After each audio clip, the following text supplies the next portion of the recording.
আমি কি তোমায় খুব বিরক্ত করছি বলে দিতে পারতা আমায়? হয়তো আমার কোনো প্রয়োজন নেই, কেন লেগে থাকি একটা কোনায়।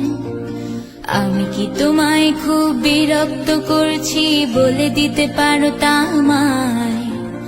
হয়তো আমার কোনো প্রয়োজন নেই, কেন লেগে থাকি একটা কোনায়। তুমি বলে দিতে পারতা আমায়, চিঠি লিখবো না এই ঠিকানায়।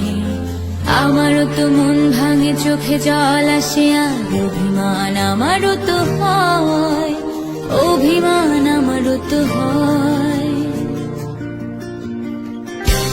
যদি এই মুঠো ভরা শিউলি ফুল, যদি এই খুলে রাখা কানের দুল, লক্ষ্মীটি একবারে ধার নেড়ে সম্মতি দাও আমি যাই ছেড়ে।